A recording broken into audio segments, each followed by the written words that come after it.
Con yêu dấu, giữa nhịp sống bận rộn mỗi ngày, ta mời gọi con hãy dừng lại đôi chút để tâm hồn tìm được sự bình an từ ta, Đấng luôn yêu thương. Trước khi bước vào lời thì thầm thiêng liêng này, nếu tâm hồn con chạm được điều gì sâu sắc, con hãy để lại bình luận như một hạt giống gieo trong vườn ân điển. Ta biết đôi khi con cảm thấy mệt mỏi vô cùng bởi bao công việc chất chồng và nỗi lo toan trĩu nặng trên vai, khiến con thấy mình gần như kiệt sức. Trong tiếng ồn ào vội vã, con thường quên mất rằng ta vẫn đang ngồi đó, dịu dàng nhìn con, lặng lẽ chờ con trao hết mọi gánh nặng. Hãy để lời cầu nguyện mỗi ngày trở thành chiếc cầu nối thiêng liêng, giúp con bước vào chốn bình an, nơi con không còn lo lắng điều gì nữa. Con không đơn độc vì ta vẫn ở đây, từng ngày từng giờ ta chờ con đến, mở lòng ra để ta lau khô nước mắt, xoa dịu vết thương. Ta muốn con biết bình an không phải chỉ có trong những ngày yên ả, mà ngay cả giữa bão tố, ta vẫn ban tặng sự bình an sâu thẳm. Khi con cầu nguyện, con đang mở một cánh cửa cho ánh sáng từ trời tràn xuống và bóng tối của mệt mỏi, buồn phiền, lo âu tan biến khỏi tâm hồn. Con hãy lắng nghe từng nhịp thì thầm từ ta như làn gió nhẹ khẽ qua đồng cỏ, mang theo mùi hương ngọt ngào, làm dịu lại tinh thần khô héo. Mỗi ngày ta mời gọi con đến, không cần lời cầu nguyện dài dòng, chỉ cần trái tim thật thà. Ta đã nghe được từng tiếng thở dài từ lòng con. Khi con thưa lên: lạy Chúa, con mệt quá, ta không trách móc, ta chỉ giang tay ôm lấy con và nói rằng con hãy nghỉ ngơi trong ta. Sự bình an con tìm kiếm không nằm nơi của cải hay công việc, mà ở chính trong sự hiện diện ta, nơi con thấy lòng nhẹ nhàng và bình thản. Hãy tưởng tượng như dòng sông lặng lẽ chảy qua thung lũng, không vội vã, không xáo động. Cũng vậy, bình an từ ta sẽ tuôn vào tim con. Khi ánh bình minh ló dạng, ta mời gọi con hãy khởi đầu ngày mới bằng một lời cầu nguyện ngắn gọn, để cả ngày được thấm đẫm phước lành ta. Con có thể bận rộn, có thể không còn thời gian cho riêng mình, nhưng chỉ một phút cầu nguyện cũng đủ để ta trao ban sự yên tĩnh. Đừng nghĩ rằng cầu nguyện là một gánh nặng, bởi thật ra cầu nguyện chính là nghỉ ngơi, để ta làm việc thay con và nâng đỡ con từng bước. Ta nghe tiếng lòng con, ngay cả khi con không thốt ra lời. Ta hiểu rõ từng nỗi niềm và ta vẫn luôn kiên nhẫn chờ con tìm về. Trong khoảng lặng của cuộc sống, ta muốn con đặt xuống điện thoại, công việc, nỗi lo, để dành vài giây thì thầm với ta bằng trái tim thật. Con hãy biết rằng không điều gì có thể cướp mất sự bình an ta ban. Dù thế gian hỗn loạn thì lòng con vẫn được giữ an toàn trong ta. Ta yêu con và ta biết con cần sự bình an ấy để sống giữa cuộc đời bận rộn mà vẫn cảm nhận được niềm vui, hy vọng và sức mạnh thiêng liêng. Khi bóng tối vây quanh, con hãy nhớ, chỉ cần một lời cầu nguyện thì thầm, ta lập tức hiện diện và ánh sáng bình an xua tan mọi nỗi sợ trong con. Ta ban bình an như chiếc áo khoác, bao phủ con khỏi lạnh giá cuộc đời, giữ cho trái tim ấm áp ngay cả khi xung quanh là gió bão mịt mù. Nếu con đặt niềm tin vào ta, con sẽ không lung lay, bởi bình an ta ban không giống thế gian, nó tồn tại mãi như vầng trăng sáng giữa đêm tối. Con ơi, hãy coi cầu nguyện như nhịp tim sống còn, như hơi thở giữ con tồn tại, vì không có nó, linh hồn con sẽ cạn khô và kiệt sức.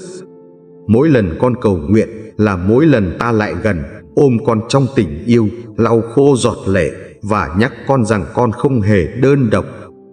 Khi con quá mệt, không còn sức cầu nguyện, chỉ cần thầm thì Chúa ơi, ta cũng nghe, bởi tình yêu ta không bỏ qua một tiếng gọi nào. Hãy giữ lời cầu nguyện mỗi ngày như ánh nến trong bóng tối, để con không lạc lối và để ta dẫn con đi trong ánh sáng bình an. Con sẽ thấy, ngay giữa cuộc sống bận rộn, lời cầu nguyện vẫn giữ con bình thản, và bình an ta ban sẽ thành nguồn sức mạnh không bao giờ cạn. Con ơi, khi con ngồi giữa bao bộn bề, ta vẫn thì thầm trong lòng con rằng chỉ cần quay về, con sẽ tìm được sự bình an vĩnh hằng trong ta. Có những lúc con tưởng mình đã mất hết hy vọng, nhưng trong lời cầu nguyện nhỏ bé, ta gieo vào con hạt giống mới để tâm hồn con được tái sinh và hồi phục. Đừng sợ hãi khi bóng tối dường như bao vây, vì ta là ánh sáng soi dẫn, ta chiếu rọi vào từng góc khuất và giải thoát con khỏi xiềng xích mỏi mệt. Khi con cầu nguyện, ta thấy rõ nước mắt con, và ta biến từng giọt ấy thành ngọc quý, rơi xuống bàn tay ta để hóa thành phước lành cho con. Con hãy tin, lời cầu nguyện mỗi ngày không bao giờ uổng phí, vì ta nghe, ta biết và ta hành động, dù có khi con chưa nhìn thấy ngay kết quả. Trong nhịp sống bận rộn, con dễ bị cuốn đi, nhưng nếu con dừng lại một phút, chỉ một phút thôi, thì bình an ta lập tức bao phủ trọn con. Con có thể nghĩ ta xa cách và im lặng, nhưng thực ra ta đang ở rất gần, chỉ chờ con khẽ gọi để ta nâng con dậy bằng vòng tay ân điển. Khi con mở lòng, ta đổ vào đó niềm vui, và niềm vui ấy không phụ thuộc vào hoàn cảnh, nhưng đến từ sự hiện diện ta là nguồn sống bất tận. Ta muốn con hiểu rằng cầu nguyện không phải một nghi thức bắt buộc, mà là một cuộc trò chuyện thân mật, nơi con được thảnh thơi và ta được vui lòng. Mỗi sáng, khi tiếng chim hót vang lên, hãy để đó là lời nhắc nhở rằng ta đã ban cho con một ngày mới đầy bình an và cơ hội sống đẹp. Nếu con mệt mỏi vì công việc dồn dập, hãy nhắm mắt lại và thì thầm với ta, con xin bình an. Ta sẽ lập tức đáp lời và đặt yên ủi vào tim con.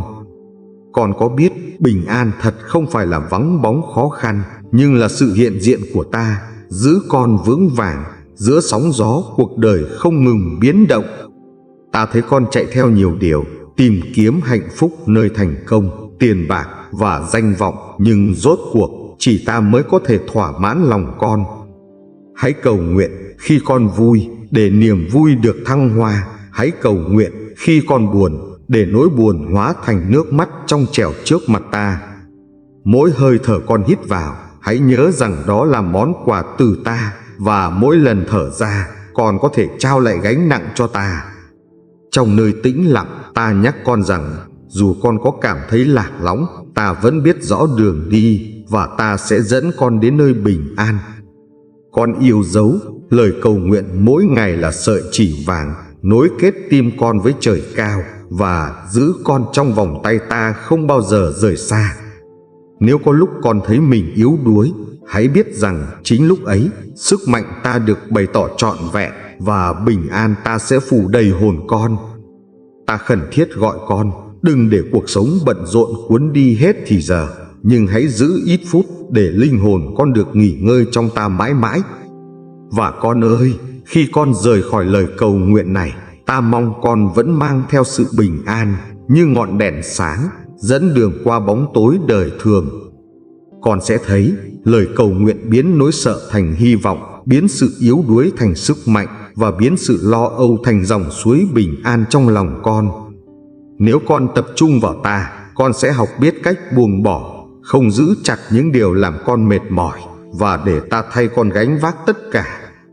Ta không hứa lấy đi mọi thử thách, nhưng ta hứa ban bình an đủ để con đứng vững, và đủ để con biết con không bao giờ cô độc. Con ơi, hãy coi cầu nguyện như ngọn nến cháy sáng, dù gió thổi cũng không tắt, bởi lửa bình an ta ban được giữ vững trong tim con mãi mãi. Mỗi ngày con càng đến gần ta, con càng thấy bình an không xa xôi, nhưng ngay trong khoảnh khắc hiện tại, nơi ta và con đang ở cùng nhau. Con sẽ nhận ra giữa thế gian hỗn loạn, trái tim con vẫn yên tĩnh, bởi cầu nguyện giữ con trong tình yêu ta, và bình an trở thành hơi thở thường hằng. Và con ơi, lời cầu nguyện không chỉ giữ con an, nhưng còn làm chứng cho người khác rằng có một nguồn bình an vĩnh hằng, chính là ta trong con. Con ơi, khi những cơn gió lo toan thổi mạnh quanh đời con, ta vẫn thì thầm rằng hãy cầu nguyện, và con sẽ tìm thấy sự bình an vững vàng trong ta. Đừng để công việc dồn dập cuốn trôi tâm hồn, bởi mỗi ngày chỉ một lời cầu nguyện nhỏ cũng có thể thay đổi cả bầu khí trong lòng con, đem lại sự yên tĩnh. Ta hiểu con thường cảm thấy thời gian không đủ, nhưng chính lúc con đặt xuống mọi thứ dành ít phút cầu nguyện, con sẽ thấy được nguồn sức mạnh và bình an mới. Trong những phút giây ngắn ngủi ấy, ta bước vào tim con như ánh sáng len lỏi qua khe cửa, chiếu rọi, sưởi ấm và xua tan màn đêm của lo âu. Con hãy tin, lời cầu nguyện mỗi ngày như hơi thở, không cần dài dòng, chỉ cần thành thật là ta có thể nghe thấy và ban cho con sự nghỉ ngơi. Nhiều lần con nghĩ rằng lời cầu nguyện không đủ mạnh mẽ, nhưng thật ra chỉ một tiếng thở dài trong đức tin cũng có thể lay động trái tim ta dịu dàng. Khi con thì thầm với ta, con không nói với khoảng không vô hình, mà con đang trò chuyện với đấng yêu thương, lắng nghe và luôn sẵn sàng đáp lời khẩn thiết con. Hãy để lời cầu nguyện như một dòng suối chảy mãi qua sa mạc khô hạn, tưới mát linh hồn, để con không còn khát khao trong cơn mệt mỏi vô tận. Con có thể đang ở nơi ồn ào, nhưng chỉ cần tâm trí hướng về ta, con sẽ thấy một chốn yên bình mở ra, như căn phòng thiêng liêng cho riêng con. Khi thế gian khiến con rối loạn, ta nhắc rằng bình an ta ban không giống bình an thế gian. Nó không phụ thuộc vào hoàn cảnh, nhưng xuất phát từ sự hiện diện ta. Nếu con cầu nguyện buổi sáng, cả ngày con sẽ được giữ vững trong bình an. Nếu con cầu nguyện buổi tối, đêm của con sẽ nhẹ nhàng và đầy giấc mơ an lành. Ta muốn con hiểu rằng cầu nguyện không phải nhiệm vụ phải làm, nhưng là cơ hội để nghỉ ngơi, để đặt gánh nặng xuống và để trái tim được chữa lành. Khi con mỏi mệt, hãy đến với ta. Ta không thêm gánh nặng, nhưng lấy đi sự nặng nề và trao lại cho con một bình an dịu ngọt. Con đừng ngại chia sẻ với ta, ngay cả những điều nhỏ bé, vì ta quan tâm từng chi tiết và ta muốn làm dịu từng góc khuất trong trái tim con. Trong cuộc sống bận rộn, ta không trách con khi quên cầu nguyện, nhưng ta luôn chờ để khi con nhớ đến ta, ta lập tức mở rộng vòng tay. Bình an ta ban giống như hạt giống âm thầm nảy mầm, con không nhìn thấy ngay, nhưng rồi một ngày con sẽ nhận ra lòng mình bình thản và tươi mới. Ta nghe từng lời con thưa, ngay cả khi con nói thật khẽ, ta nghe rõ hơn tiếng gió, và ta biết con cần sự an ủi nhiều hơn bất cứ điều gì. Khi con cầu nguyện, con sẽ nhận thấy mình không còn cô đơn, vì ta đang ở đó, đồng hành, bước đi bên cạnh và giữ con trong vòng tay tình yêu. Con yêu dấu, mỗi ngày ta vẫn chờ con. Chỉ cần con mở lòng, thì lời cầu nguyện nhỏ bé ấy sẽ trở thành chiếc chìa khóa mở cánh cửa bình an đời con. Hãy tin, con sẽ thấy điều kỳ diệu rằng giữa bao ồn ào, trái tim con vẫn giữ được nhịp đập an lành, nhờ lời cầu nguyện thì thầm cùng ta mỗi ngày. Con ơi, cầu nguyện chính là hơi thở linh hồn. Không có nó, lòng con sẽ cạn khô, nhưng giữ nó, con sẽ sống mãi trong nguồn nước bình an. Nếu con tập trung vào ta, con sẽ thấy lo âu biến mất, bởi tình yêu ta mạnh mẽ hơn sợ hãi, và bình an ta xua đi mọi điều làm con nặng nề. Ta muốn con biết, bình an không đến từ việc kiểm soát mọi sự, mà từ việc phó thác để ta làm chủ và giữ con an lành giữa sóng gió trần gian. Mỗi lần con cầu nguyện là một lần con bước vào nơi an toàn, cánh cửa thiên đàng mở ra và bình an tuôn xuống, lấp đầy hồn con bằng ánh sáng. Con sẽ thấy lời cầu nguyện nhỏ bé hôm nay chính là sức mạnh giữ con ngày mai, và là kho báu cho con bước đi giữa cuộc đời bận rộn. Nếu con bền lòng giữ cầu nguyện, ta sẽ ban sự bình an vượt quá trí hiểu, để giữ lòng và ý tưởng con trong mọi hoàn cảnh khó khăn đời thường. Và con ơi, chính trong lời cầu nguyện hàng ngày, con được ta chữa lành, được ta yêu thương và được ta dẫn dắt để sống bình an trong thế giới nhiều biến động. Con ơi, trong dòng đời tấp nập, ta thấy con nhiều lần vội vàng, quên mất hơi thở bình an, nhưng ta vẫn kiên nhẫn chờ để trao ban sự nghỉ ngơi. Khi con quỵ ngã vì áp lực, ta không trách cứ, nhưng đến gần, nâng con đứng dậy thì thầm rằng: đừng sợ, ta vẫn ở đây cùng con mãi mãi. Con hãy biết, lời cầu nguyện không phải chỉ khi gặp khó khăn, mà ngay trong niềm vui, hãy dâng lời cảm tạ, để niềm vui ấy được giữ trọn trong bình an ta. Nhiều khi, con cảm thấy lòng mình trống rỗng, nhưng chỉ cần quỳ gối, thưa rằng con cần Ngài, lập tức ta đổ đầy và làm trọn vẹn từng khoảng thiếu vắng. Ta muốn con nhớ, không ai quá bận để cầu nguyện, bởi nếu con có thể thở thì con cũng có thể thì thầm và ta vẫn nghe rõ. Hãy đặt trước mặt ta tất cả những điều khiến con nặng nề, và con sẽ thấy kỳ diệu rằng trong sự cầu nguyện, gánh nặng trở thành cánh chim bay xa. Khi bóng tối đè nặng trên con, hãy nhắm mắt lại, mở lòng ra, gọi tên ta, con sẽ thấy ánh sáng bình an bừng lên, xua tan hết mọi nỗi lo. Ta ban bình an như dòng sông chảy mãi, không cạn khô, không gián đoạn, và con có thể uống no đủ để tiếp tục hành trình trong một thế giới bận rộn. Con hãy tin từng lời cầu nguyện nhỏ như hạt giống gieo xuống ruộng đồng, dẫu chưa thấy hoa trái ngay, nhưng sớm thôi nó sẽ sinh ra mùa gặt bình an. Ta không hứa cất hết gian khó, nhưng ta hứa đi cùng con và biến những thách thức ấy thành cơ hội để con học biết sức mạnh của lời cầu nguyện. Khi con không biết nói gì, hãy cứ im lặng, vì ta đọc được từng nhịp tim và ta hiểu rõ những gì con chẳng thể diễn tả bằng lời. Con yêu dấu lời cầu nguyện mỗi ngày chính là hơi thở linh hồn.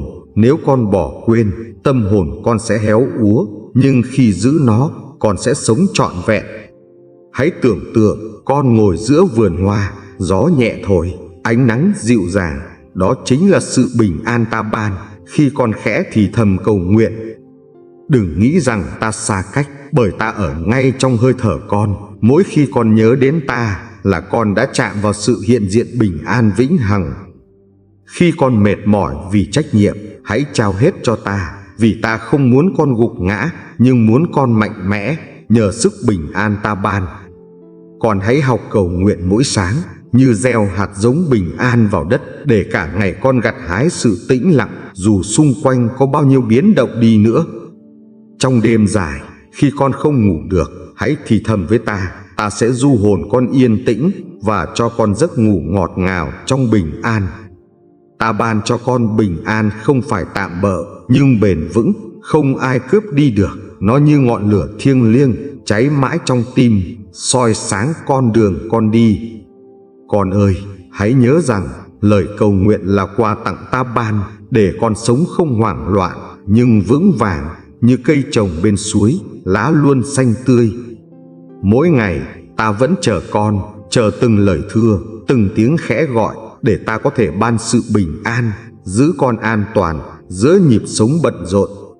Nếu con bền lòng cầu nguyện, con sẽ thấy sự thay đổi. Lòng con dần trở nên nhẹ nhõm, mắt con sáng hơn, và tim con đầy sức mạnh bình an. Ta muốn con bước đi, không với tâm trí lo lắng, nhưng với lòng tin chắc chắn rằng sự cầu nguyện giữ con gắn chặt với ta, nguồn bình an đời đời. Con hãy tin từng khoảnh khắc con thì thầm với ta đều trở thành hạt ngọc quý giá, và ta giữ chúng lại để làm nên kho tàng phước hạnh. Khi con dừng lại cầu nguyện, con không mất thời gian mà đang thêm sức mạnh để bước tiếp và giữ lòng bình an giữa một thế giới luôn vội vàng. Con sẽ nhận ra lời cầu nguyện không chỉ thay đổi tâm hồn con, mà còn lan tỏa ra xung quanh, đem đến bình an cho những người con yêu thương. Và con ơi, hãy trung tín giữ lấy cầu nguyện, để mỗi ngày con sống không còn chao đảo, nhưng vững vàng trong nguồn bình an thiêng liêng từ ta. Con ơi, mỗi ngày ta mời gọi con đến gần, không phải để con gánh thêm điều gì, mà để con buông bỏ và tìm được sự bình an bền vững trong ta. Nhiều khi con nghĩ cầu nguyện cần lời lẽ hoa mỹ, nhưng thật ra chỉ cần thưa thật lòng, lạy Chúa, con cần Ngài, thì ta đã nghe và đáp lời. Trong dòng chảy gấp gáp, con thường quên rằng 1 phút ngồi yên trước ta cũng đủ để tâm hồn con lắng dịu và bình an thấm đẫm từng hơi thở.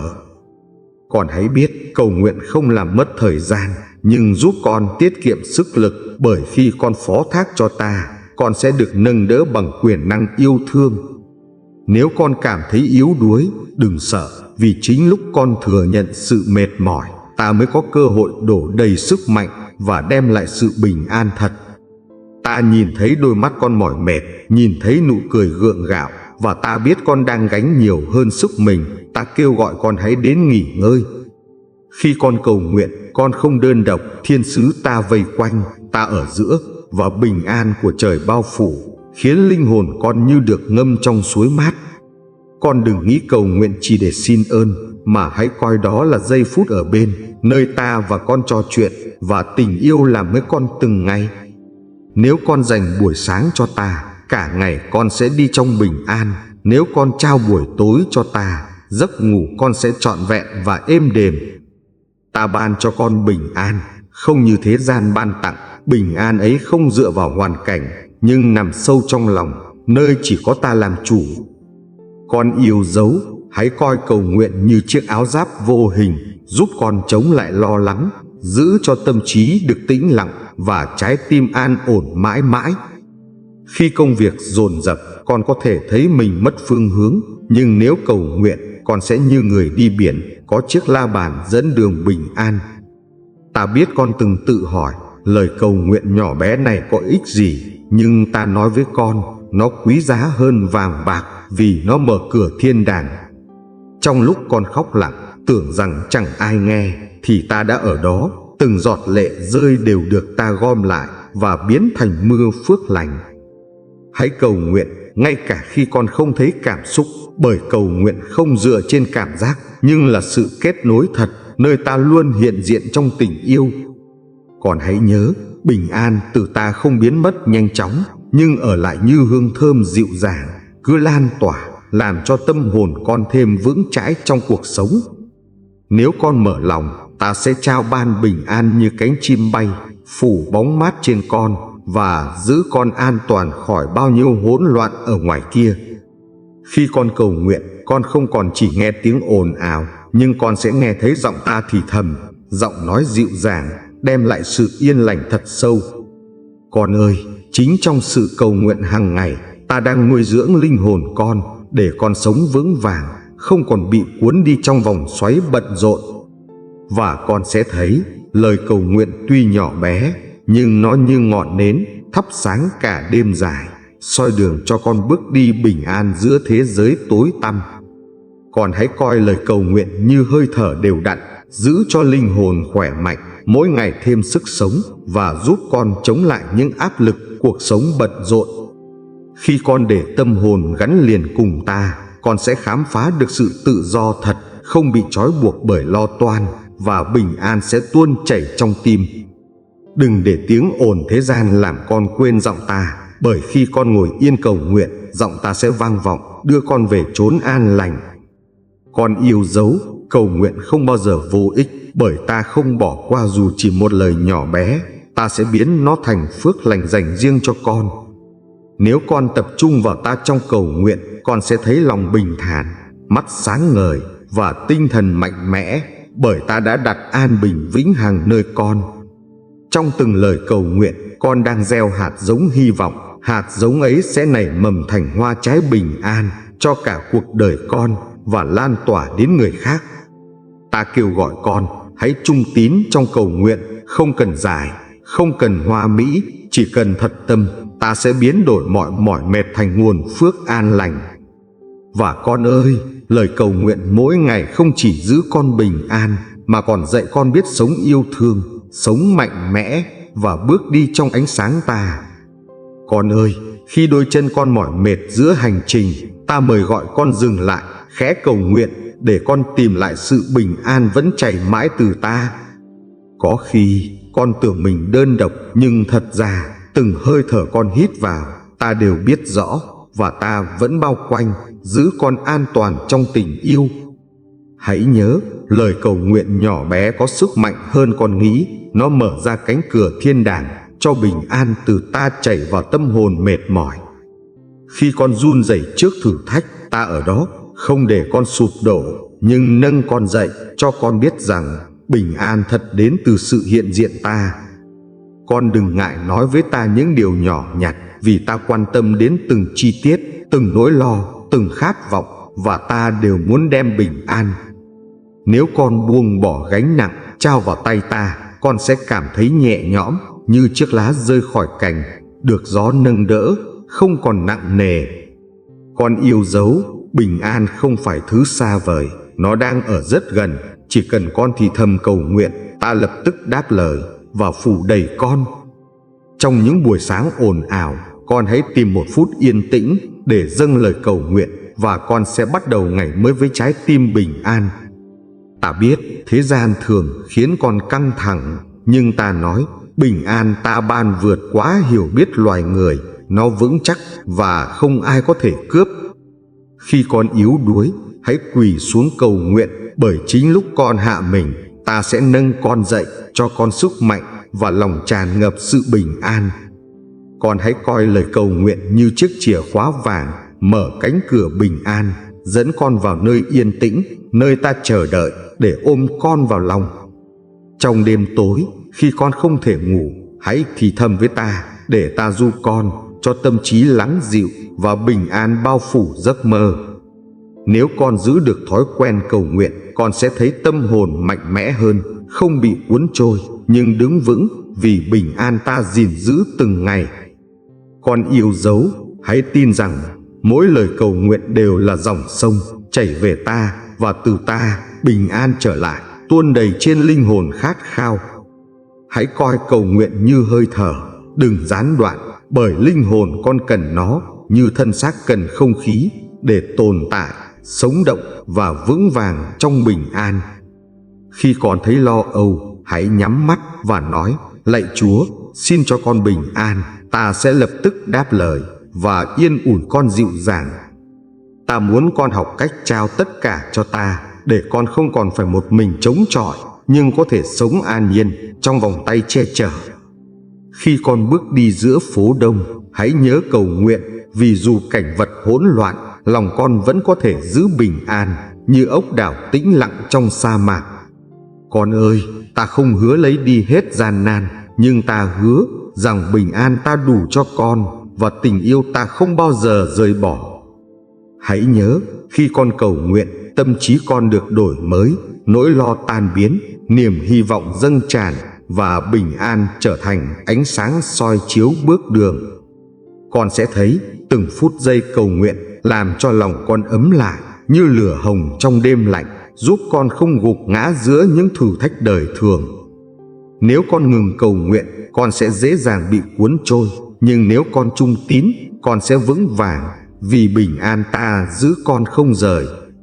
Con yêu dấu, ta biết con khao khát bình an, và ta cũng khao khát trao nó cho con mỗi ngày qua từng lời cầu nguyện thành thật từ lòng.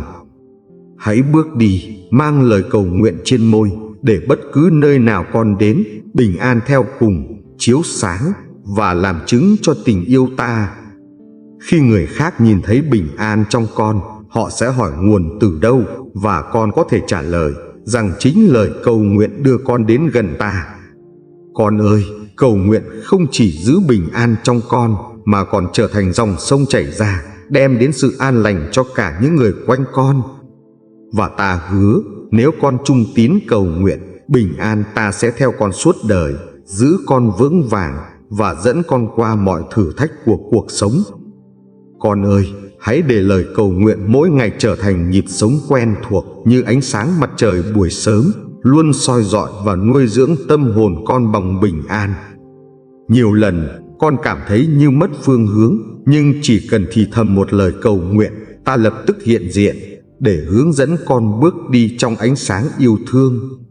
Hãy coi cầu nguyện như dòng suối mát chảy xuyên qua sa mạc khô hạn, để linh hồn con được tưới mát và bình an lan tỏa khắp trái tim con. Ta biết cuộc sống khiến con phải vội vã, lo lắng và nhiều khi quên cầu nguyện, nhưng ta vẫn kiên nhẫn chờ để trao ban sự bình an bất diệt.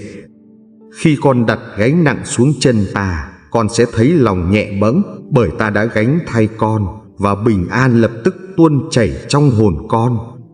Con yêu dấu, lời cầu nguyện không bị giới hạn bởi không gian hay thời gian. Con có thể thì thầm với ta bất cứ lúc nào, ta đều nghe và đáp. Nếu con bắt đầu ngày mới bằng cầu nguyện, tâm hồn con sẽ sáng trong, và bình an theo con suốt ngày, làm vững chắc từng bước chân giữa nhịp sống. Khi màn đêm buông xuống, nếu con trao cho ta lời cầu nguyện, giấc ngủ con sẽ yên lành, và bình an ta sẽ phủ kín như chiếc chăn dịu ngọt. Đừng lo khi con không biết phải nói gì, chỉ cần mở lòng, ta đã thấu hiểu, bởi ta nhìn thấy cả những nỗi niềm sâu kín nhất trong trái tim. Con hãy tin, ngay cả khi thế gian xung quanh đầy hỗn loạn, cầu nguyện vẫn giữ con trong vòng tay bình an, như pháo đài kiên cố, không thế lực nào xâm phạm. Khi con sợ hãi, hãy cầu nguyện, bởi trong giây phút đó, ta sẽ thay thế nỗi sợ bằng sự can đảm và thay thế lo âu bằng sự bình an. Con ơi, lời cầu nguyện không chỉ thay đổi hoàn cảnh, nhưng thay đổi chính con, giúp tâm trí bình lặng và trái tim an tĩnh dù gió bão ngoài kia gào thét. Mỗi phút con dành cho ta trong cầu nguyện là phút linh hồn con được chữa lành, được đổ đầy bình an và được đổi mới bằng nguồn sống thiêng liêng. Hãy xem lời cầu nguyện như tấm áo khoác thiêng, giữ con khỏi lạnh giá tinh thần và bảo vệ con khỏi những mũi tên lo âu, phiền muộn và sợ hãi. Con yêu dấu, khi con cầu nguyện, ta không chỉ nghe mà ta còn đến gần, chạm vào tim con, ban sự bình an vượt quá mọi hiểu biết trần thế. Nếu con ngồi trong yên lặng, cầu nguyện bằng hơi thở, ta sẽ hiện diện để nâng đỡ linh hồn và ban tặng sự bình an dịu ngọt không bao giờ tàn. Khi con cầu nguyện, đừng vội mong thấy kết quả ngay, vì nhiều khi bình an đến từ việc chờ đợi, và chính trong chờ đợi con được mạnh mẽ. Hãy coi cầu nguyện như chiếc cầu nối con với ta, vượt qua khoảng cách giữa trời và đất, để con luôn bước đi trong bình an vững chắc. Ta mong con biết cầu nguyện không phải bổn phận, nhưng là đặc ân, là lời mời gọi con nghỉ ngơi để tâm trí được an bình và trái tim được chữa lành. Khi con gục đầu xuống thì thầm với ta, ta sẽ nâng cằm con lên, lau khô giọt lệ và nói: con ơi, ta ban bình an cho con. Đừng sợ nếu con thấy mình yếu đuối, bởi chính lúc con yếu, sức mạnh ta được trọn vẹn và bình an ta càng dồi dào trong tâm hồn con. Nếu con dành thời gian cầu nguyện, con sẽ thấy sự khác biệt, lòng con tràn đầy yên ủi, mắt con sáng hy vọng và chân con bước đi mạnh mẽ. Con yêu dấu, hãy tin rằng mỗi lời cầu nguyện con dâng lên đều có giá trị, ta gìn giữ nó và đáp lại bằng sự bình an để nuôi dưỡng hồn con. Trong cuộc sống bận rộn, con có thể mệt mỏi, nhưng nếu con giữ lời cầu nguyện, bình an ta sẽ đồng hành và giúp con đứng vững trong mọi thử thách. Hãy coi lời cầu nguyện như dòng nhạc ngân vang trong tim con, dù thế gian ồn ào, nhưng khúc nhạc bình an ấy vẫn vang mãi, không bao giờ ngừng. Con ơi, lời cầu nguyện giữ con gần ta, giữ lòng con trong vòng tay bình an và cho con sức mạnh để tiếp tục bước đi trong hành trình đời thường. Và con sẽ thấy rằng cầu nguyện không chỉ mang lại sự yên tĩnh mà còn làm con trở thành chứng nhân để người khác thấy nguồn bình an trong con. Con ơi, khi con cảm thấy lòng đầy căng thẳng, hãy dừng lại, hít một hơi thật sâu và thì thầm cầu nguyện để bình an ta tràn ngập trong con. Ta biết con thường cố gắng gồng mình chịu đựng, nhưng ta không muốn con gục ngã. Ta muốn con biết rằng có ta luôn chờ để nâng đỡ. Khi con trao gánh nặng cho ta, con sẽ thấy nhẹ nhàng, như chiếc thuyền được giải thoát khỏi neo nặng và được thả trôi trên dòng nước bình an. Con yêu dấu, hãy coi cầu nguyện như nơi trú ẩn. Khi mưa bão ập đến, nó che chở con, giữ tâm hồn con khô ráo và bình an vẫn trọn vẹn. Nhiều lúc con nghĩ cầu nguyện chẳng thay đổi được gì, nhưng ta nói thật, cầu nguyện thay đổi chính con và mở ra cánh cửa bình an bền vững. Hãy nhớ, lời cầu nguyện không giới hạn bởi ngôn từ, ngay cả một tiếng thở dài ta cũng nghe và biến nó thành lời đáp đầy bình an. Con ơi, mỗi lần con cầu nguyện là mỗi lần ta đặt tay lên tim con, chữa lành vết thương, lau sạch mỏi mệt và thắp sáng bình an dịu dàng. Khi con quỳ xuống, con không hạ thấp mình, mà thật ra con đang được nâng cao, vì cầu nguyện đưa con đến gần ta và bình an bao phủ hồn con. Ta muốn con hiểu, bình an không phải là không còn vấn đề, nhưng là có ta cùng đi và giữ lòng con bình lặng giữa thử thách. Nếu con lắng nghe, con sẽ thấy mỗi lời cầu nguyện đều là nhịp đập của tình yêu, và trong nhịp đập ấy, bình an của ta đang chảy vào. Hãy xem cầu nguyện như ngọn nến soi sáng giữa đêm đen, nó không xua tan hết bóng tối, nhưng đủ để giữ trái tim con yên tĩnh, không run sợ. Con yêu dấu, đừng tìm bình an ở những nơi không bền vững, vì chỉ ta là nguồn sống thật, và chỉ ta ban bình an vĩnh hằng cho linh hồn. Nếu con cảm thấy quá yếu đuối để cầu nguyện, hãy thì thầm tên ta, vì chỉ một tiếng gọi nhỏ cũng đủ để ta đến gần và ban yên ủi. Ta nhìn thấy từng giọt lệ, nghe từng nhịp tim, và ta muốn con biết rằng con không phải chịu đựng một mình, vì bình an ta vẫn luôn sẵn. Khi con nhớ đến ta ngay giữa công việc thì lòng con đã cầu nguyện rồi, và ta sẽ lập tức phủ đầy con bằng sự bình an dịu ngọt. Con ơi, hãy tập trung vào điều nhỏ bé này, rằng mỗi ngày 1 phút cầu nguyện có thể đổi thay cả bầu khí trong lòng và mở ra bình an. Nếu con giữ lời cầu nguyện, con sẽ nhận thấy bình an không rời xa, nó như dòng sông lặng lẽ nuôi dưỡng tâm hồn và làm tươi mới linh hồn khát khao. Ta muốn con đừng quên, cầu nguyện là mối dây kết nối con với ta, và khi mối dây ấy được giữ chặt, bình an ta tuôn xuống không ngừng. Hãy tin, con càng gần ta trong cầu nguyện, con càng thấy rõ rằng không có gì có thể làm con run sợ, vì bình an ta giữ con mãi mãi.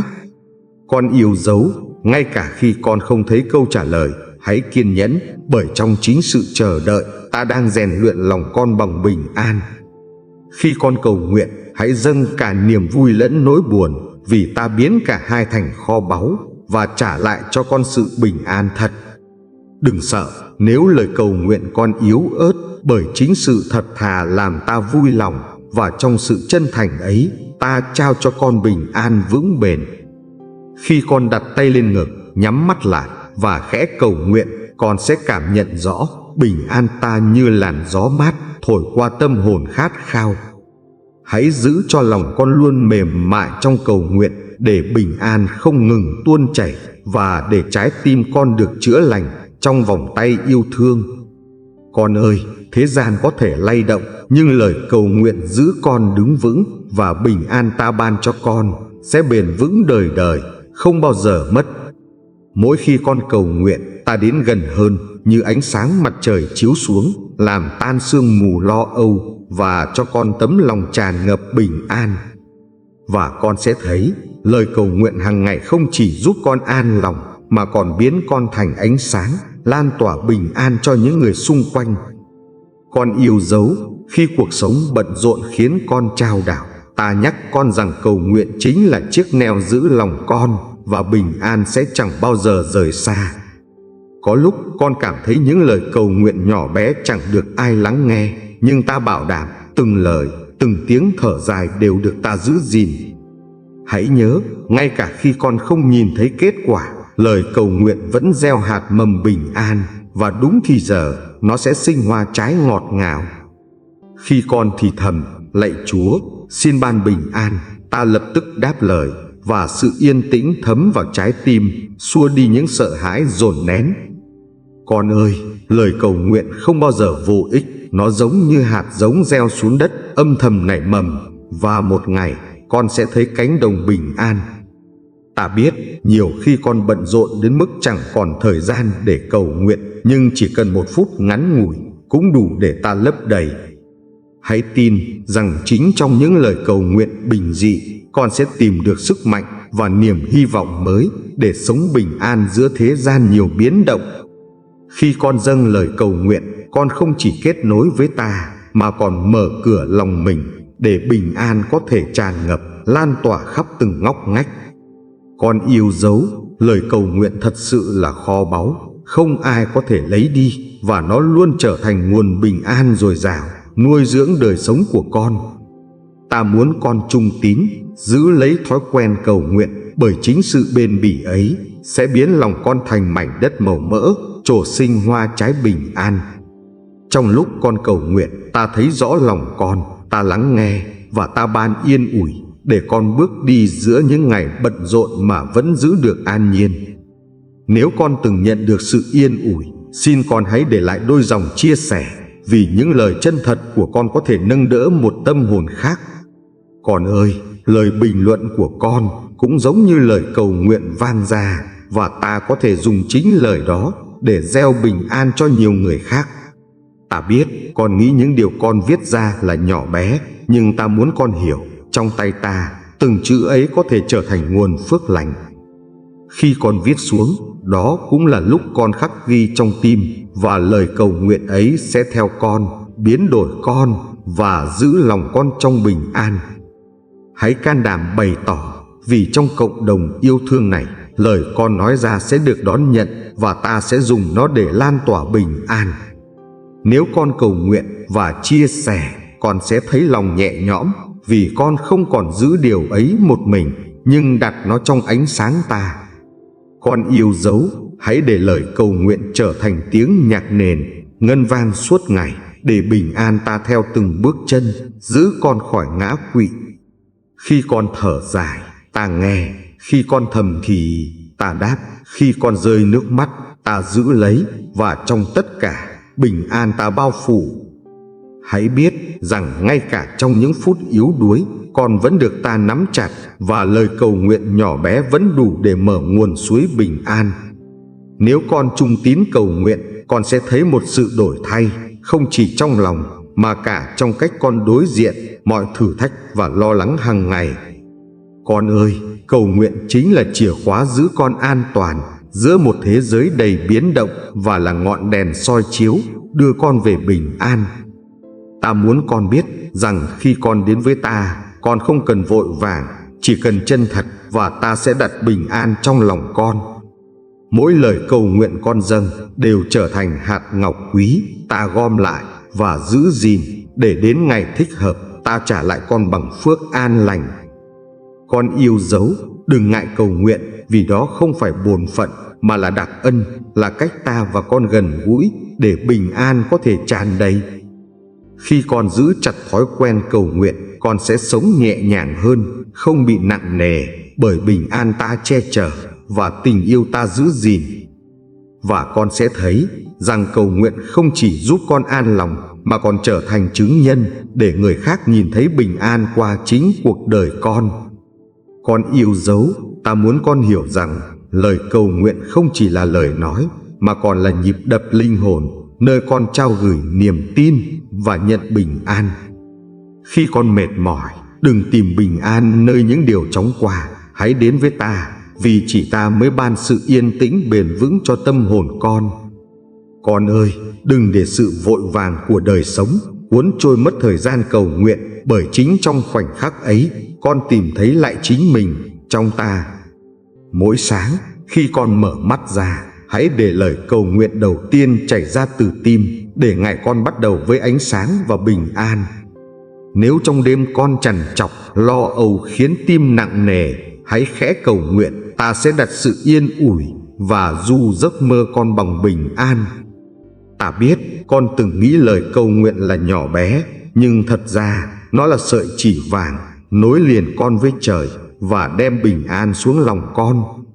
Hãy coi cầu nguyện như hơi thở, không thể thiếu, bởi nếu con ngừng, linh hồn con khô héo, nhưng khi giữ đều đặn, bình an tuôn chảy như dòng nước ngọt.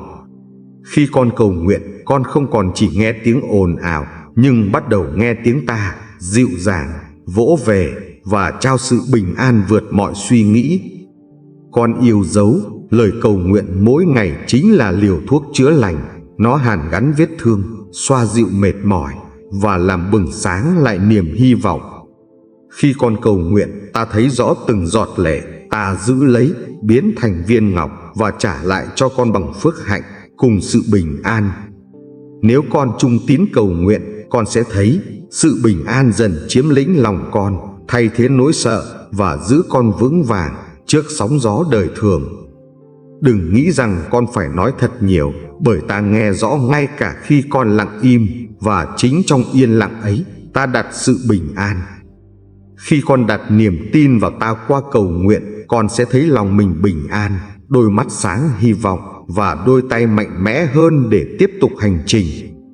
Con ơi, hãy tập cho mình thói quen cầu nguyện, không chỉ trong hoạn nạn mà cả khi con bình an, để sự bình an ấy được củng cố thêm nhiều lần. Ta muốn con biết lời cầu nguyện có thể thay đổi dòng chảy trong tâm trí, khiến nỗi lo biến thành sự yên tĩnh và buồn sầu hóa thành niềm hy vọng. Khi con cầu nguyện, con đang gieo hạt giống bình an, và đến mùa con sẽ gặt hái, không chỉ cho riêng mình mà cho cả những người con thương yêu. Con yêu dấu, sự bình an ta ban không mong manh, nó như ngọn núi vững chắc, con có thể đứng giữa phong ba nhưng không bị rung chuyển vì ta giữ.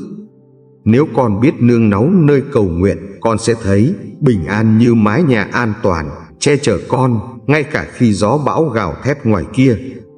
Khi con quá mệt để nói, chỉ cần thầm gọi tên ta, ta sẽ hiểu và ta sẽ đến ban sự nghỉ ngơi và bình an cho hồn con. Hãy giữ cho trái tim con mềm mại trong cầu nguyện, vì chính sự chân thành ấy làm ta vui lòng, và ta sẽ đáp trả bằng bình an dạt dào. Con ơi, cầu nguyện không phải công việc phải làm, nhưng là cuộc trò chuyện yêu thương, và mỗi lần con đến gần, bình an lại được trao ban nhiều hơn. Nếu con cầu nguyện bằng lòng tin, con sẽ nhận thấy sự bình an lan rộng, biến căn phòng nhỏ bé thành thánh điện và biến phút ngắn ngủi thành vĩnh hằng. Con hãy tin rằng lời cầu nguyện mỗi ngày giống như hạt mưa rơi, gom góp dần và cuối cùng trở thành dòng sông bình an, nuôi dưỡng cả linh hồn. Khi con chia sẻ lời cầu nguyện với ta, ta ban cho con sự yên ổn để con bước đi, không còn run rẩy nhưng mạnh mẽ trong tình yêu và bình an. Con yêu dấu, đừng ngại trao cho ta cả sự yếu đuối, vì ta sẽ đổi lấy cho con sức mạnh và bình an đủ để sống trọn vẹn mỗi ngày. Mỗi phút giây cầu nguyện, ta đổ thêm bình an vào tim con, và chính sự bình an ấy trở thành ánh sáng soi bước con qua đêm tối. Và con sẽ thấy rằng lời cầu nguyện không chỉ giữ con đứng vững mà còn biến con thành chứng nhân, lan tỏa bình an đến mọi người chung quanh. Con ơi, ta biết cuộc sống vội vã khiến lòng con nhiều khi chao đảo, nhưng ta nhắc con rằng cầu nguyện luôn là nguồn bình an vững chắc cho hồn con.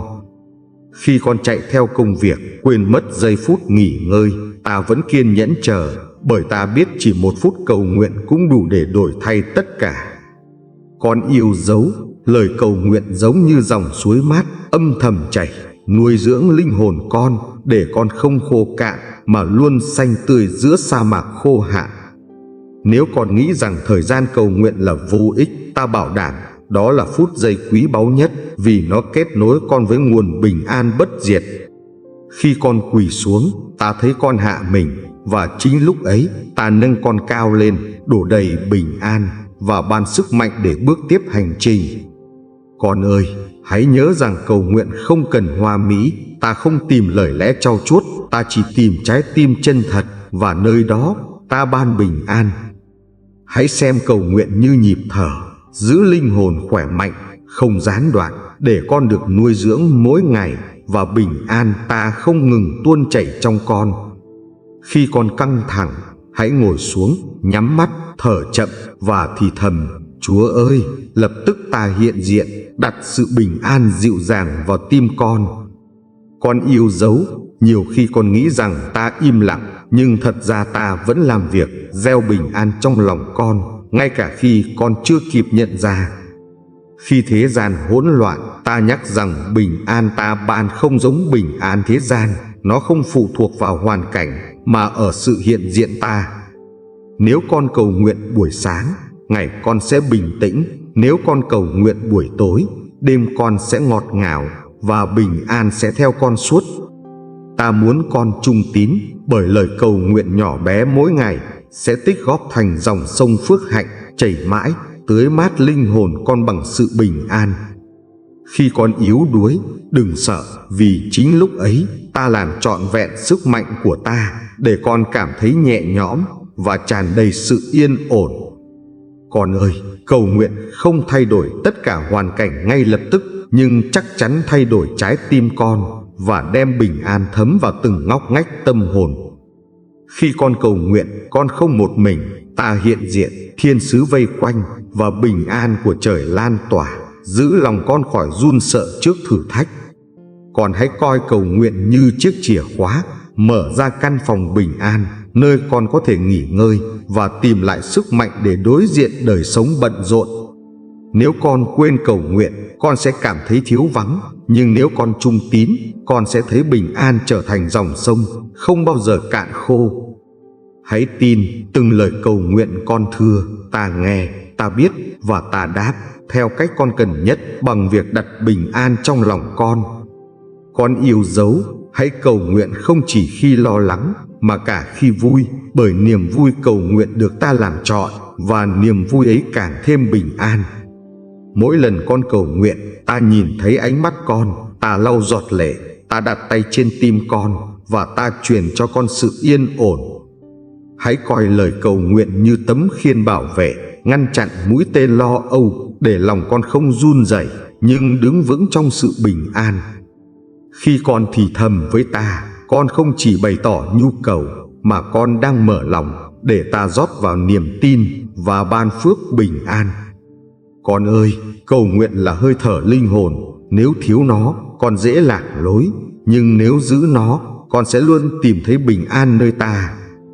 Khi thế giới ồn ào, hãy tìm một khoảng lặng và dâng lên lời cầu nguyện để ta dùng khoảnh khắc ấy ban cho con sự yên tĩnh. Nếu con nghĩ ta không nghe, hãy nhớ, ta lắng nghe ngay cả tiếng thở dài nhỏ nhất và ta biến nó thành dòng bình an, nuôi dưỡng linh hồn. Con yêu dấu, chính trong lời cầu nguyện ta gần gũi để con không chỉ được yên tĩnh mà còn tìm thấy sức mạnh để tiếp tục sống trọn vẹn. Và con sẽ nhận ra, cầu nguyện không chỉ giữ lòng con bình an mà còn khiến con trở thành nguồn bình an, đem ủi an cho người khác. Con ơi, trong sự tấp nập của thế gian, lời cầu nguyện chính là khoảng lặng thiêng liêng, nơi con được nghỉ ngơi và bình an ta lại chảy vào hồn con. Khi con cảm thấy lạc lõng, đừng quên rằng ta vẫn đang ở đây, chỉ chờ tiếng thì thầm nhỏ bé để ban sự yên tĩnh vượt quá mọi lo âu. Con yêu dấu, đừng đánh giá thấp sức mạnh cầu nguyện, vì ngay cả khi con không cảm thấy gì, ta vẫn gieo bình an và giữ lòng con vững vàng. Hãy để lời cầu nguyện như ngọn đèn chiếu sáng con đường đầy bóng tối, để con không vấp ngã nhưng bước đi trong sự bình an dịu ngọt. Ta biết có lúc con quá mệt mỏi để nói, nhưng chỉ cần thở ra tên ta vẫn nghe và ta vẫn ban bình an. Con ơi, lời cầu nguyện không cần lớn tiếng, chỉ cần xuất phát từ tấm lòng, và trong sự chân thành ấy, ta đáp lời, trao con sự yên ổn vững vàng. Khi con cầu nguyện, con đang mở rộng cánh cửa tâm hồn cho ta bước vào, lau khô giọt lệ và lấp đầy chỗ trống bằng sự bình an. Con hãy tin rằng lời cầu nguyện làm con đứng vững hơn, vì nó đem đến bình an và giúp con không run sợ trước những thách thức của đời sống. Trong mỗi ngày bận rộn, con hãy giữ một phút tĩnh lặng thì thầm cầu nguyện để ta đặt vào đó bình an và giúp con bước đi vững vàng. Nếu con nghĩ lời cầu nguyện là yếu ớt, ta muốn con biết rằng chính sự yếu đuối ấy lại là nơi bình an mạnh mẽ nhất được tuôn chảy.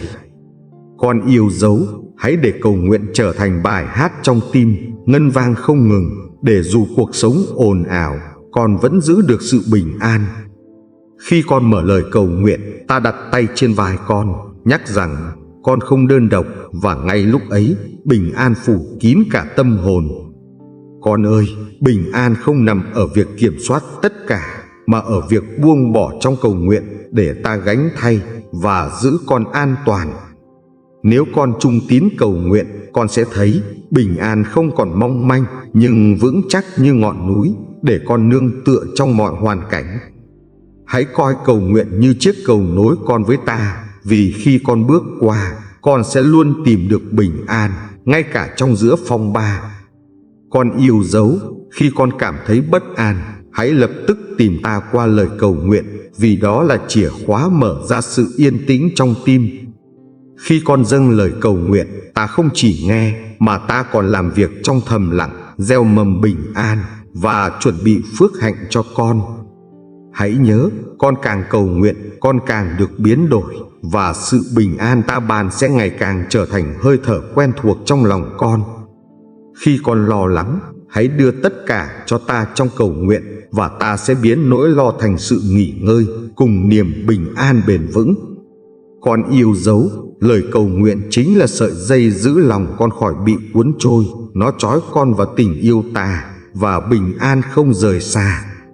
Nếu con trung tín giữ phút cầu nguyện, con sẽ nhận ra rằng mỗi ngày bình an lại lớn dần, và tâm hồn con sẽ ngày một vững mạnh hơn. Con ơi, hãy coi cầu nguyện như mái nhà, nơi con trở về sau những bộn bề để được nghỉ ngơi và được ôm ấp trong bình an của ta. Khi thế giới quanh con chao đảo, lời cầu nguyện giữ lòng con bình thản, không phải vì mọi sự dễ dàng, mà vì ta đang ban bình an. Ta biết có khi con cầu nguyện và không thấy gì thay đổi, nhưng thật ra chính lúc ấy bình an đang lặng lẽ đâm rễ sâu trong con.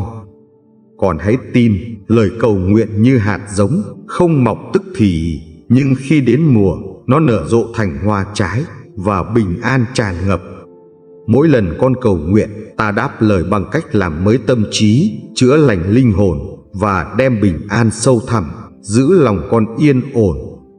Và con ơi, hãy sống bằng cầu nguyện, bởi đó là cách con bước đi trong bình an, và trở thành nguồn sáng, lan tỏa sự yên ủi cho thế gian. Con ơi, ta biết mỗi ngày con đối diện nhiều áp lực, nhưng ta nhắc rằng cầu nguyện chính là nơi con tìm lại hơi thở bình an giữa nhịp sống vội vàng. Khi con chạy theo bao trách nhiệm, lòng con rối bời, hãy dừng lại, cầu nguyện, và con sẽ thấy sự yên ủi đến, bởi ta luôn ở ngay cạnh. Con yêu dấu, lời cầu nguyện giống như vòng tay vô hình ôm lấy con, giữ lòng con bình lặng và làm vững chắc niềm tin trong mọi thử thách. Nếu con đặt niềm tin vào ta trong cầu nguyện, con sẽ thấy sự bình an lan rộng thay thế lo âu, và giúp con bước đi nhẹ nhàng, đầy hy vọng. Hãy coi cầu nguyện như tiếng nhạc nền dịu dàng vẫn vang lên ngay cả khi thế giới hỗn loạn, để trái tim con vẫn an nhiên trong ta. Khi con cầu nguyện, con đang mở cửa cho ta bước vào, lau khô giọt lệ, chữa lành vết thương, và ban cho con sự yên tĩnh vượt quá hiểu biết. Con ơi, đừng nghĩ cầu nguyện chỉ dành cho lúc nguy nan, mà hãy giữ nó mỗi ngày, để bình an trở thành thói quen và nuôi dưỡng linh hồn.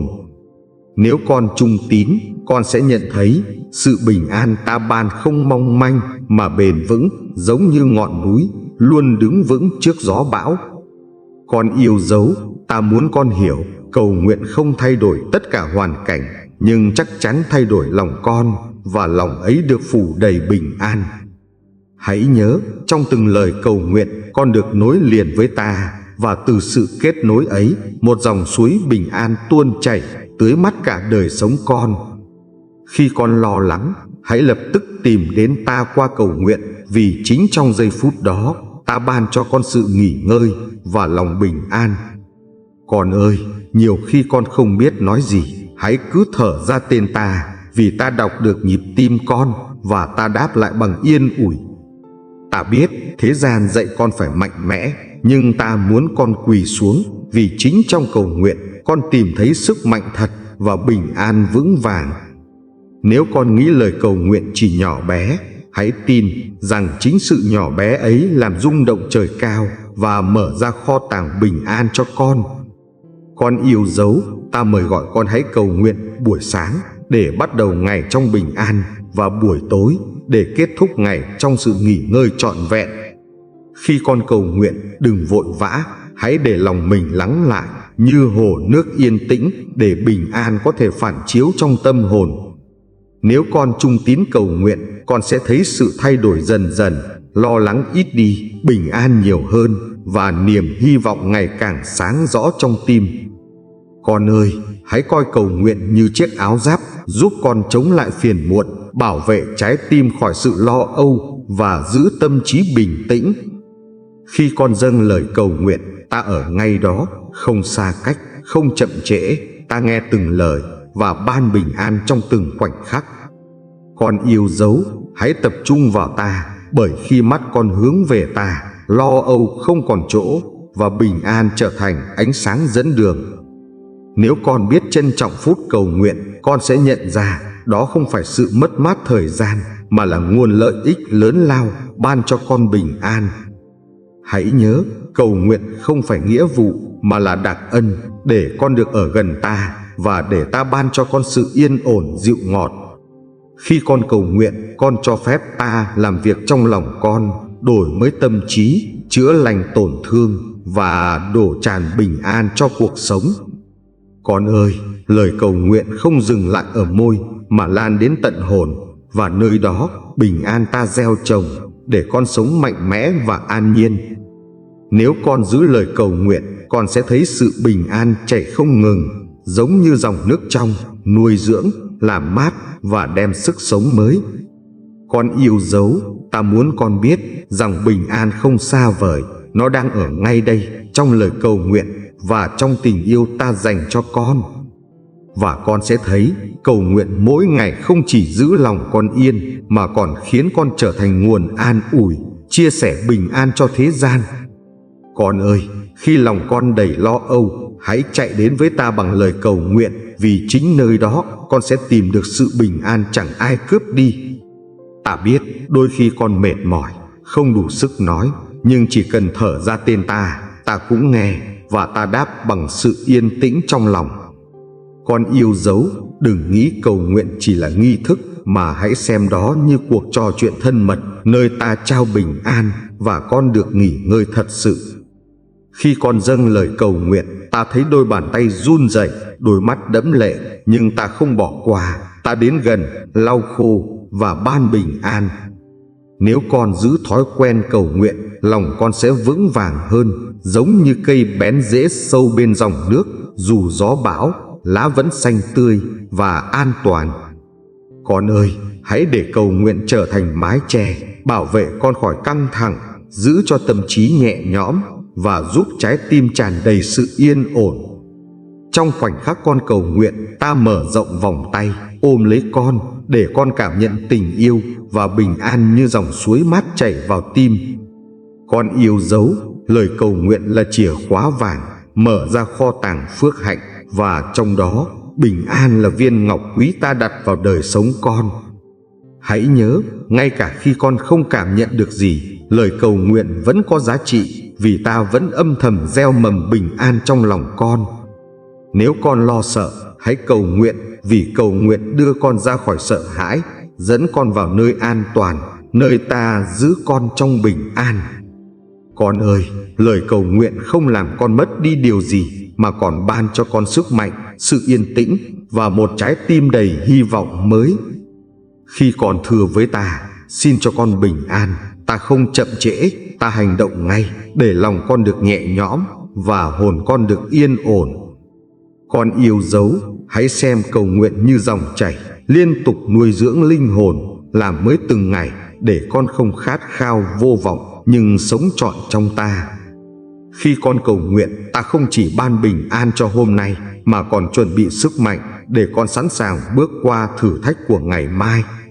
Nếu con giữ tâm hồn trung tín, thì cầu nguyện trở thành chiếc la bàn, chỉ đường cho con, và bình an giữ con vững vàng trên mọi lối đi.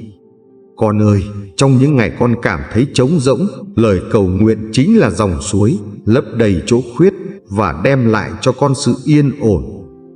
Khi con cầu nguyện, con sẽ nhận ra nỗi lo nhỏ lại, bình an lớn dần, và tim con tràn đầy ánh sáng, thay thế bóng tối của sợ hãi. Con yêu dấu, hãy tin rằng lời cầu nguyện luôn được ghi nhận, và từ đó bình an ta ban trở thành tấm áo khoác, giữ con khỏi lạnh lẽo tinh thần. Nếu con trung tín cầu nguyện, sự bình an trong con không còn tạm bợ, nhưng trở thành sức mạnh để con đối diện mọi thử thách, không còn sợ hãi. Khi con ngồi yên trong cầu nguyện, ta nhắc rằng con không đơn độc, bởi chính ta đang ở đó, và bình an ta lan tỏa khắp linh hồn. Con ơi, hãy đặt lời cầu nguyện trên môi, để bất cứ khi nào con run rẩy, con lập tức được nhắc nhở rằng ta ban bình an đời đời. Nếu con thấy lòng bất an, hãy nhớ đến ta trong cầu nguyện, và ta sẽ đặt yên ủi, để trái tim được vững vàng, không còn hoang mang. Con yêu dấu, lời cầu nguyện là sợi dây kết nối, giữ lòng con gần ta, và chính sự gần gũi ấy làm bình an trở thành kho báu không thể mất. Khi con cầu nguyện, ta gieo hy vọng mới, để con không tuyệt vọng, và từ hy vọng ấy, bình an mọc lên như cây xanh giữa cơn hạn hán. Nếu con biết trân trọng lời cầu nguyện, con sẽ sống an lành, không phải vì hoàn cảnh đổi thay, nhưng vì bình an ta giữ trong lòng con. Con ơi, ta muốn con tin rằng cầu nguyện không chỉ cho hôm nay, nhưng còn chuẩn bị cho mai sau, và ban bình an trải rộng khắp hành trình. Và con sẽ thấy rằng lời cầu nguyện mỗi ngày chính là bí mật để con sống an nhiên và trở thành nguồn ủi an, đem bình an cho người khác. Con ơi, khi hành trình này dần khép lại, ta vẫn muốn con nhớ rằng lời cầu nguyện mỗi ngày là chiếc chìa khóa giữ lòng con bình an giữa cuộc đời bận rộn. Ta biết con đã đi qua nhiều thử thách, nhiều khi mệt mỏi, nhưng ta luôn đồng hành, và lời cầu nguyện đã trở thành sức mạnh giúp con bước tiếp. Con yêu dấu, đừng bao giờ coi nhẹ sự cầu nguyện, bởi nó không chỉ thay đổi tâm hồn, mà còn biến đổi cả hướng đi, mở ra bình an cho con. Khi con nhìn lại, con sẽ thấy mỗi lời cầu nguyện đều là cột mốc dẫn con đi qua đêm tối và giữ lòng con an nhiên trong ta. Nếu trong lòng con đang dâng lên những cảm xúc, ta mời gọi con hãy để lại bình luận, vì chính lời chia sẻ ấy cũng là hạt giống gieo bình an. Con ơi, lời bình luận nhỏ bé của con có thể trở thành nguồn ủi an cho người khác, và ta sẽ dùng nó để gieo rắc bình an khắp nơi. Hãy tin rằng mỗi chữ con viết ra không vô nghĩa, vì ta có thể biến những dòng ấy thành sợi dây nâng đỡ tâm hồn cho một người đang tuyệt vọng. Ta muốn cộng đồng này trở thành vườn hoa, nơi mỗi lời cầu nguyện, mỗi bình luận đều là một cánh hoa, góp phần làm đẹp đời và ban bình an.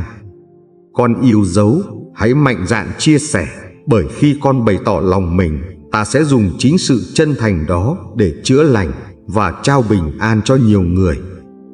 Khi con viết xuống, lòng con cũng nhẹ đi như đặt gánh nặng xuống, và ta sẽ thay thế bằng sự yên ổn để con bước tiếp trong bình an.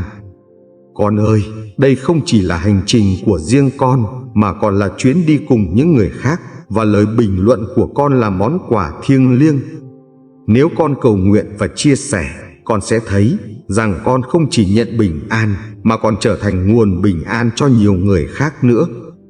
Con yêu dấu, ta biết con khao khát bình an, và ta cũng khao khát trao ban điều ấy, không chỉ cho con, mà cho cả những ai con yêu thương.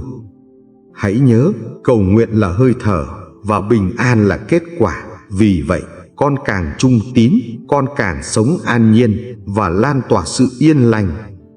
Khi con bước đi giữa thế gian, ta muốn con mang theo ánh sáng cầu nguyện, để bất cứ nơi nào con đến cũng trở thành nơi chứa chan bình an. Con ơi, hãy để lời cầu nguyện mỗi ngày trở thành hạt giống, gieo xuống lòng con, nảy mầm thành cây lớn và tỏa bóng bình an khắp cuộc đời. Nếu con mệt mỏi, hãy dừng lại và cầu nguyện, để ta có thể nhấc con dậy, đặt sự yên ổn vào tim và giữ con an toàn. Con yêu dấu, lời cầu nguyện giống như dòng nhạc ngân vang mãi, ngay cả khi thế giới ồn ào, và trong khúc nhạc ấy, bình an ta bao phủ con. Khi con nhớ đến ta trong cầu nguyện, con sẽ thấy không còn cô đơn, vì ta luôn ở đây, đồng hành và ban bình an trong mọi hoàn cảnh.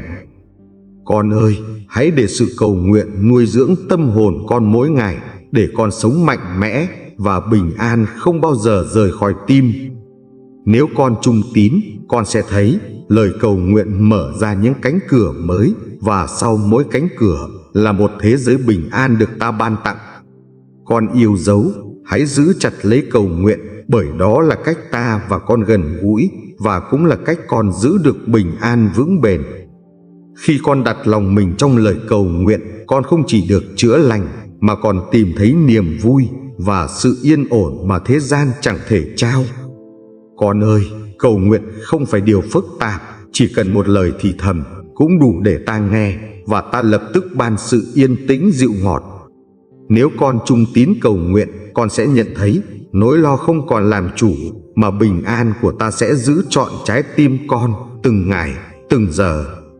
Con yêu dấu, hãy tin rằng lời cầu nguyện là cây cầu bắc ngang bão tố, đưa con đến bến bờ yên lành và giữ hồn con vững vàng. Và con sẽ thấy rằng chính lời cầu nguyện mỗi ngày là phép màu, biến mệt mỏi thành hy vọng và đem bình an lan tỏa khắp cả cuộc đời con. Con ơi, khi hành trình cầu nguyện này khép lại, ta muốn con mang theo ánh sáng, để dù thế gian bận rộn, lòng con vẫn giữ được sự bình an thiêng liêng. Hãy nhớ, mỗi lời cầu nguyện con dâng lên đều không vô ích, chúng trở thành hạt ngọc quý trên trời, và bình an từ đó tuôn chảy xuống, bao phủ hồn con. Con yêu dấu, ta biết con khao khát sự yên ổn, và ta cũng khao khát ban cho con nhiều hơn thế, một bình an vượt qua mọi điều con có thể hiểu. Nếu con tiếp tục trung tín, giữ lời cầu nguyện mỗi ngày, con sẽ thấy bình an không chỉ dừng lại trong tim, mà còn lan tỏa ra khắp chung quanh. Khi con bước đi giữa đám đông, ta muốn con trở thành chứng nhân, để người khác nhìn thấy bình an trong con và khao khát nguồn sống ấy. Con ơi, đừng để bận rộn cướp mất sự cầu nguyện, vì chỉ trong đó con mới tìm được nơi trú ẩn, nơi bình an của ta bao phủ hồn con. Hãy coi cầu nguyện như mái nhà thiêng liêng, mỗi ngày con trở về, tìm sự nghỉ ngơi và để ta ôm con vào lòng bằng sự bình an bền vững.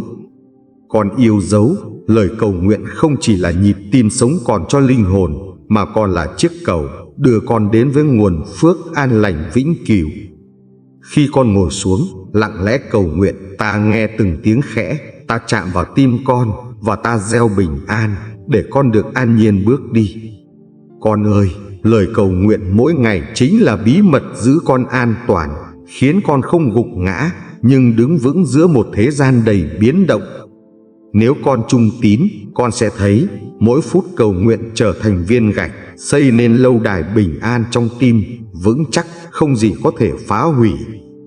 Con yêu dấu, ta muốn con biết rằng bình an ta ban không đến từ bên ngoài, nhưng từ bên trong, từ sự kết nối giữa con và ta trong cầu nguyện.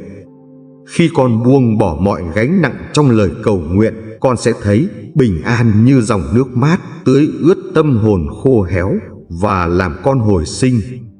Con ơi, hãy coi cầu nguyện như hạt giống gieo mỗi ngày, và đến mùa nó nở hoa bình an, để cả cuộc đời con trở thành khu vườn yên lành. Nếu con từng ngã quỵ, hãy nhớ rằng cầu nguyện là sức mạnh nâng con dậy, và chính ta sẽ dìu con, giữ con trong bình an không lay chuyển.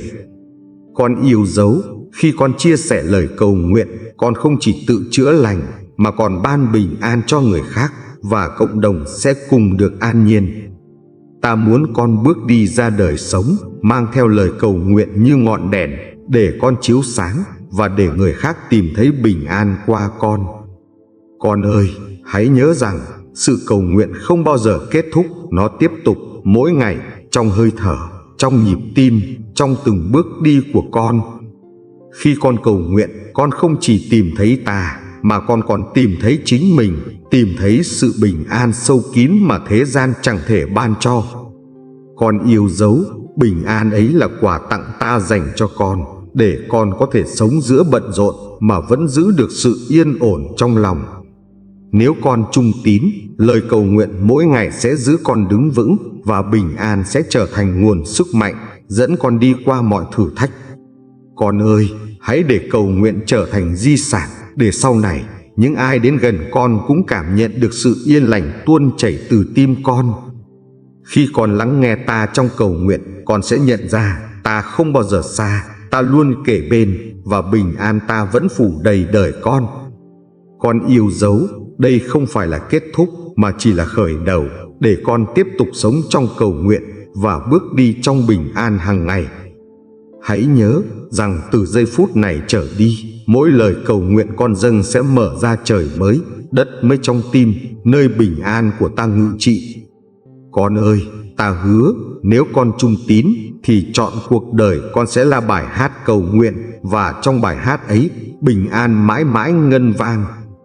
Và con sẽ thấy rằng khi hành trình kết thúc, điều còn lại không phải là lo toan, mà là lời cầu nguyện và bình an ta trao trọn cho con.